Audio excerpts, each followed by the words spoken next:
नमस्कार दोस्तों, स्वागत है आपका उमंग एकेडमी ए टू जेड में। जी हाँ दोस्तों, आज बात करेंगे एक नया टॉपिक है जो कि आपका नेक्स्ट टॉपिक था। पैसा, लंबाई, भार, आयतन तथा समय अंतराल से संबंधित प्रश्नों में चार मूल गणितीय संख्याओं का उपयोग करना, ये टॉपिक है आपका। अब इसमें क्या है, पैसा जो है, पैसे के ऊपर क्वेश्चन पूछे जाएंगे, लंबाई, भार, आयतन और समय। पैसे में पूछा जाएगा कि क्वेश्चन एक पैसे में कितने रुपया होता है, एक रुपए में कितने पैसे होते हैं, एक रुपए का 50 पैसा कितना परसेंट भाग है, इस प्रकार से पूछा जाएगा। इसी प्रकार से लंबाई, आयतन, भार और समय अंतराल से पूछा जाएगा कि एक घंटे में कितने सेकंड, 2 दिन में कितने सेकंड होते हैं, या फिर 2 दिन में कितने मिनट होते हैं। इस प्रकार से क्वेश्चन पूछे जाते हैं। तो जो क्वेश्चन अभी तक पूछे गए हैं वो क्वेश्चन भी कराऊंगा और साथ ही साथ इसकी बिल्कुल बेसिक भी जानकारी दूंगा। हो सकेगा तो एक वीडियो में पूरा करा दूंगा, 1 मिनट नहीं होगा तो 2 में कंप्लीट हो जाएगा। ठीक है, तो सबसे पहले यदि बात करूं मैं यहाँ पर पैसे की, सबसे पहले यदि पैसे की बात करें तो पैसा जो होता है, यदि आपसे पैसा पूछा जाए, पैसा को मुद्रा भी बोला जाता है। क्या पैसा को मुद्रा भी कहा जा सकता है? क्या मुद्रा भी कहा जा सकता है? पैसे में क्या होता है कि यदि आप सबसे अभी की बात करें तो अभी जो चलता है वो अभी क्या चलता है, रुपया चलता है। क्या चलता है? रुपया चलता है। और 1 रुपया बराबर कितना होता है? 100 पैसा होता है। 1 रुपया बराबर कितना होता है? 100 पैसा होता है। यही देखते हैं। पहले चलता था 4 आना 8 आना, पाई भी चलता था। ठीक है, तो अभी पाई और 4 आना 8 आना के लिए नहीं पढ़ना है आपको, अभी आपको पढ़ना है क्या, रुपया और पैसा पढ़ना है। तो 1 रुपया में 100 पैसा होता है। यदि मैंने बोला 1 पैसे में, क्या 1 पैसा में कितना रुपया होता है? 1 पैसे बराबर होता है कितना रुपया, कितना होता है। ठीक है, कितना रुपया होता है, तो 1 पैसे में कितना रुपया होगा, इसको देखो, ये 100 है।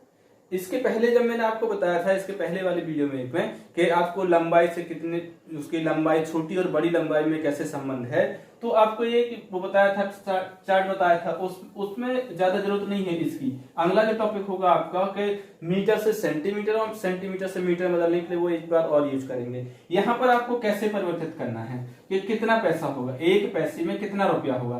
तो यहाँ पर देख रहा है कि 2 शून्य है। ठीक है, तो 1 पैसे में कितना रुपया होगा, तो 1 करना है और बटे में करना, कितने शून्य रखे हैं? 2 शून्य रखे हैं। ठीक है, 2 शून्य रख दिए। ठीक है, इसके बाद में यदि आपसे दूसरे तरीके से पूछा जाएगा कि 1 पैसा बराबर क्या है, 1 पैसा बराबर कितना रुपया होता है, 1 पैसा बराबर रुपया होता है, कितना होता है? 0.01 रुपया होता है। 2 तरीके से ऑप्शन में मिलेगा आपको, या तो बटे में मिलेगा या फिर दशमलव मिलेगा। तो दशमलव में कैसे चेंज करना, बटे में आपको याद हो गया है कि बटे में आपको देखना है कि 1 पैसा बराबर कितना है, 1 रुपये बराबर 100 पैसा है, तो 1 पैसा बराबर कितना होगा। यदि यहाँ इसकी बात करूं तो यदि इसका लेना है आपको 1 पैसा, यदि 1 पैसा यहाँ पर छोड़ दोगे, 1 पैसा यहाँ पर छोड़ोगे तो ये 1 है, 1 यहाँ पर रहेगा। ठीक है, इसके बटे में जो 2 शून्य है उस साइड है, वो इस साइड आ जाएंगे। यही करते आए हैं अपन, पहले से भी यही देखते आए हैं। ठीक है, तो इस प्रकार से करो। और जब दशमलव में संख्या कोई आ जाएगी तो इस दशमलव संख्या को बटे में आ जाएगी, तो दशमलव किस प्रकार से चेंज करोगे, तो इसको क्या करना है, कुछ बिल्कुल सिंपल सा दशमलव लगाना है आपको। ठीक है, दशमलव लगाइएगा। इसके बाद में 2 शून्य, 2 अंकों के बाद दो शून्य है यहाँ पर, तो 2 अंकों के बाद दशमलव रखना है। तो 1 यहाँ लिखेंगे तो 1 अंक जे हो जाएगा, 1 अंक जे हो जाएगा। तो कुल मिलाकर 0.01 क्या हो जाएगा, रुपया हो जाएगा। क्या हो जाएगा, रुपया हो जाएगा। यदि बोला जाए कि 1.5 रुपए में कितने पैसे होते हैं, 1.5 रुपए में या फिर 1.5 रुपए में कितने पैसे होते हैं, तो इसमें कितने होंगे,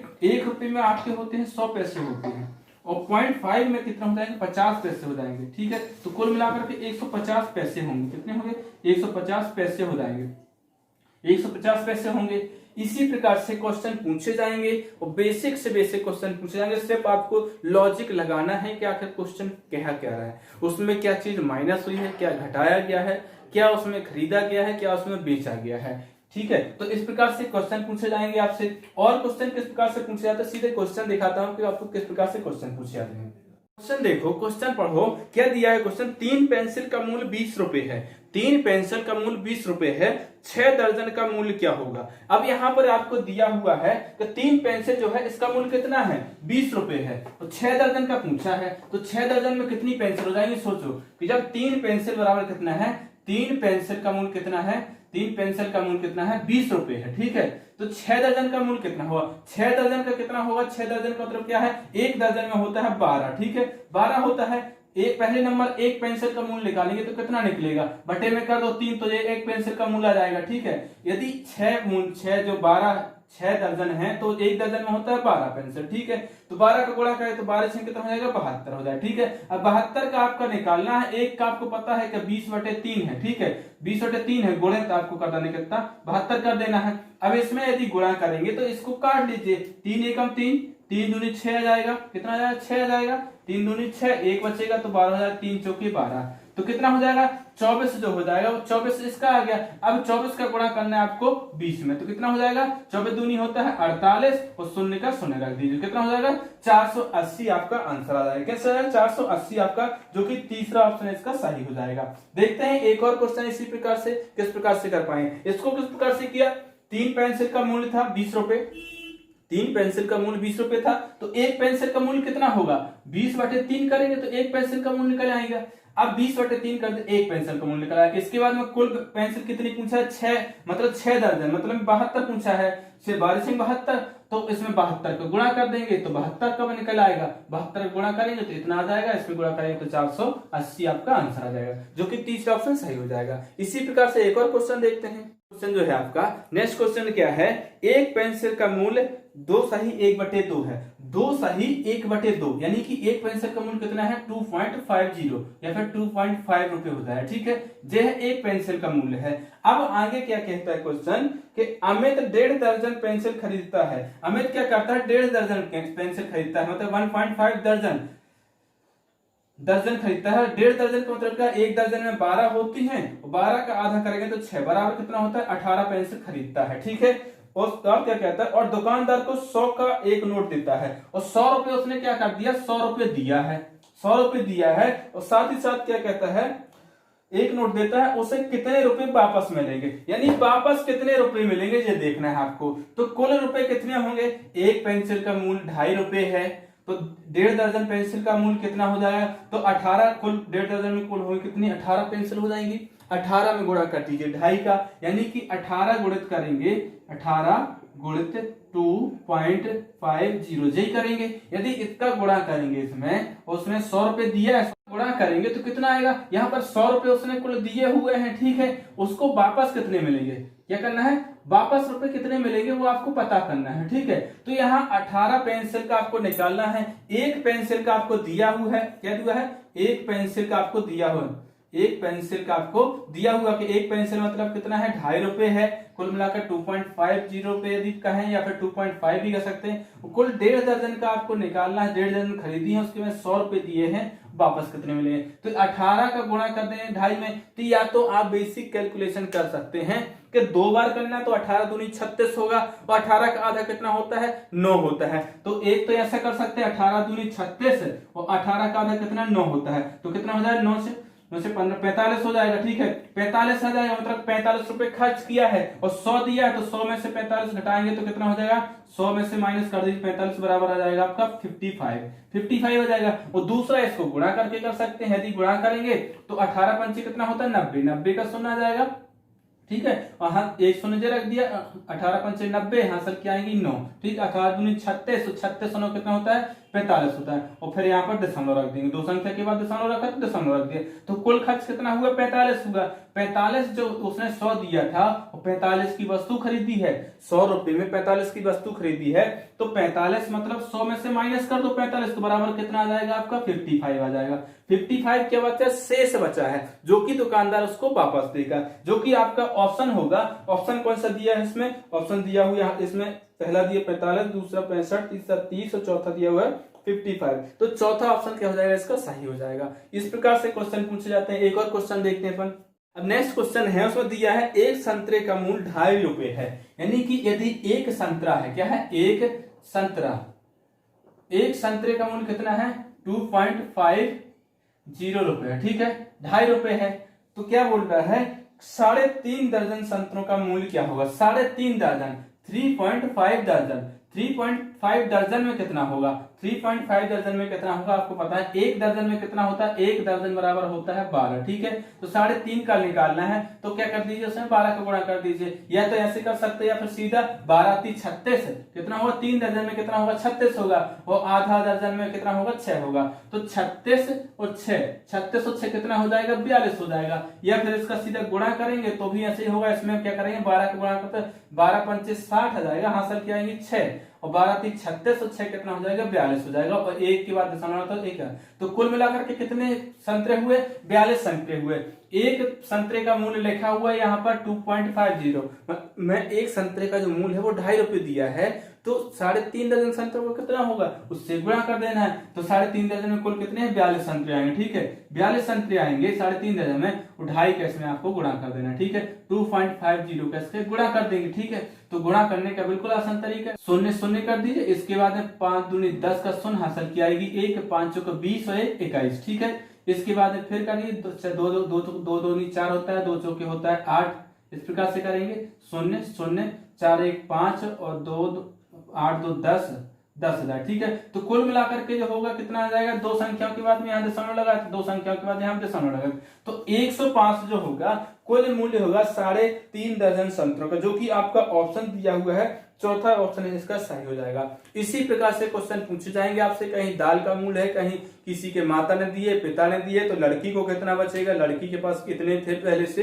इस प्रकार से क्वेश्चन आते हैं। तो और क्वेश्चन देखिए, क्वेश्चन दिया हुआ है 4 रुपए 76 पैसे में कुल कितने पैसे होंगे, मतलब में 4 रुपए हैं और 76 पैसे हैं, उसमें कुल कितने पैसे होंगे, कुल कितने पैसे होंगे, ठीक है। तो यहाँ पर क्या है 4 रुपए है और 76 पैसे है। आपको पता है कि 1 रुपए में कितना पैसे होता है, 1 रुपए में होता है 100 पैसा होता है, ठीक है। तो 4 रुपए में कितना होगा, 4 रुपए बराबर कितना हो जाएगा, इसमें गुणा कर दीजिए 4, मतलब 400 पैसे होंगे, 400 पैसे होंगे। अब इसमें क्या है, और 400 पैसे तो हो गए, इसके बाद 76 पैसे और है, तो 76 पैसे और उसमें जोड़ दीजिए, तो कितना हो जाएगा 476 पैसे हो जाएंगे, 476 पैसे हो जाएंगे, जो कि आपका दूसरा ऑप्शन सही हो जाएगा। इस प्रकार से आपको देखना है कि पैसे पूछा है तो पैसे बता दीजिए, यदि रुपया पूछा तो रुपये पर कर दीजिए। नेक्स्ट क्वेश्चन है 25 पैसे में कितने रुपए होंगे, 25 पैसे में कितने रुपए होंगे। अब आपको पता है कि जब 1 रुपए में एक पैसे में कितना, 1 पैसे में यदि पैसे की बात करूं मैं, पैसे में 1 पैसे में कितना होता है 1/100 रुपया होता है, 1/100 रुपया होता है कि नहीं होता है। तो 25 पैसे में कितने रुपए होंगे, 25 पैसे में निकालना है, तो आपको 25 पैसे में निकालना है। 25 पैसे में कितना होगा, तो 1/100 है, और इसी में गुणा कर दीजिए 25 का, इसी में गुणा कर दीजिए 25 का, तो कितना आ जाएगा 25 एकम 25, 25 चौके 100, मतलब में 1/4, या तो ऑप्शन में 1/4 होगा, 1/4 ऑप्शन में नहीं होगा तो उसको दशमलव में परिवर्तित कर दें। 1/4 को यदि आप दशमलव में परिवर्तित करेंगे तो कैसा आएगा, दशमलव लगाएंगे तो 0 पॉइंट रखेंगे, इसके बाद भाग नहीं जाएगा तो यहाँ पर शून्य लगाएं, तो 4 दूनी कितना होता है 8 होता है, 2 बार गया, इसके बाद फिर 2 बच गए, यहाँ पर फिर दशमलव लगाए तो शून्य हो जाएगा, तो 2 कितना 20 हो जाएगा, तो 4 पंचे 20 हो जाएगा, ठीक है। 20 में पूरा कट गया, तो 0.25 क्या हो जाएगा रुपया हुआ, 0.25, जो कि आपका तीसरा ऑप्शन क्या हो जाएगा सही हो जाएगा, तीसरा ऑप्शन इसका सही हो जाएगा। तो इसी प्रकार से और भी क्वेश्चन मिलेंगे आपको। दो क्वेश्चन और है यहाँ पर, निम्न में से असत्य कथन चुनिए। इस प्रकार के क्वेश्चन हमेशा आपको मिलेंगे, बहुत सारे प्रैक्टिस टेस्ट देखे हैं मैंने, इस प्रकार के क्वेश्चन उसमें दिए हुए हैं, ठीक है। तो इस प्रकार से भी क्वेश्चन पूछा जाएगा, निम्न में से असत्य कथन चुनना है। इसमें क्या असत्य चुनना है, कौन सा इसमें असत्य होगा। पहला दिया हुआ है 1 रुपये बराबर 100 पैसे, क्या 1 रुपये बराबर 100 पैसे होता है, जी हाँ होता है, 1 रुपये में 100 पैसा ही होता है, तो पहला क्या है सही है। दूसरा क्या, 1 पैसा बराबर 1/100 रुपया, आपको पैसे रुपया से पैसे में कन्वर्ट करना आता है, लेकिन क्या पैसे से रुपया में कन्वर्ट करना आता है, जी हाँ बिल्कुल। यदि 1 रुपया बराबर 100 पैसे दिया हुआ है, ठीक है, तो यहाँ पैसा से पूछा गया तो इसके बटे में जो 100 का 2 शून्य कर दीजिए, तो आ जाएगा क्या बन जाएगा 1 पैसे में कितने रुपए हो जाएगा, ठीक है। इसी प्रकार से अब ये तो ये भी सही हो जाएगा। दूसरा दिया हुआ 2 रुपए 20 पैसे बराबर 220 पैसे होता है, क्या 2 रुपए में कितना होगा, 2 रुपए में होगा 200 पैसे, और 20 पैसे दिया हो तो 20 पैसे और हो जाएंगे, तो 20 उसमें जोड़ देंगे तो 220 पैसे हो जाएंगे, ठीक है। तो ये तीसरा ऑप्शन भी सही है। चौथा 10 रुपए 100 पैसे बराबर 10 तो 1010 पैसे होगा। 10 रुपए में कितने पैसे होंगे? 10 रुपए में होंगे, एक पैसे में एक रुपए में आपका होता है 100 रुपए, तो 10 में कितने हो जाएंगे? 10 में हो जाएगा आपका 1000 पैसे। और यहाँ पूछा 10 रुपए और 100 पैसे में कितने पैसे होंगे? तो यहाँ पर 110 पैसे लिखा है, जबकि यहाँ पर क्या होना चाहिए? 100 पैसे का मतलब क्या होता है? 100 पैसे का मतलब होता है 1 रुपया, यानी कि सीधा सीधा क्या है? 1100 पैसे होने चाहिए, जो कि यहाँ पर दिया क्या? 10 पैसे दिया, जो कि क्या है आपका? गलत है। और यहाँ पर क्या पूछा? असत्य पूछा, तो जे क्या हो जाएगा? सही हो जाएगा। जे क्या है? 10 रुपए में 10 पैसे हो जाएंगे, 10 मतलब में 10 रुपए में 1000 पैसे हो जाएंगे, और 100 पैसे का 100 पैसे और हो जाएगा, तो टोटल क्या हो जाएगा? टोटल हो जाएगा आपका 1100 पैसे हो जाएंगे। ठीक है, 1100 पैसे हो जाएंगे। ठीक है, तो ये क्या है? ऑप्शन इस क्वेश्चन में गलत दिया हुआ है, यही आपको छांटना था। ठीक है, एक और क्वेश्चन है जो कि आपको कमेंट बॉक्स में इसका उत्तर कमेंट करना होगा, इसका सही जवाब क्या होगा। ठीक है, शक्कर की कीमत 40 रुपए प्रति किलोग्राम है, चावल की कीमत 30.5 रुपए प्रति किलोग्राम है, दोनों की कुल कीमत पैसों में होगी। मतलब ये आपको रुपया में दी हुई है कीमत, ये भी इसकी रुपया में दी हुई है कीमत, इसकी जो कीमत होगी रुपयों में क्या होगी? प्रति किलोग्राम, दोनों को जोड़ करके, यानी शक्कर की 40 है, इसकी क्या? शक्कर की 40 है, और इस दूसरी क्या है? चावल की कीमत 3.5। जे रुपया में जोड़ने के बाद में कितना हो? 7 क्या है? 4 3 7 कितना हो जाएगा? 70.5 हो जाएगा। इसको पैसे में कन्वर्ट करना है, तो पैसे में कीमत क्या होगी? ऑप्शन दिए हुए यहाँ पर 7050 पैसे, 750 पैसे, या फिर 7500 पैसे, या फिर 7005 पैसे। इसका सही जवाब क्या होगा वो आप मुझे कमेंट बॉक्स में कमेंट करके बताइए। और इसके बाद का जो टॉपिक होगा लंबाई, भार, आयतन तथा समय से संबंधित जो क्वेश्चन पूछे जाते हैं उस पर आएगा। आपसे रिक्वेस्ट है, यदि चैनल को सब्सक्राइब नहीं किया है आपने तो उसको सब्सक्राइब कर लीजिए, साथ ही साथ में उसका बेल आइकन प्रेस कर लीजिए, ताकि जैसे वीडियो डालेगा उसका नोटिफिकेशन आपको मिल जाएगा। मिलते हैं एक नए वीडियो, तब तक के लिए नमस्कार।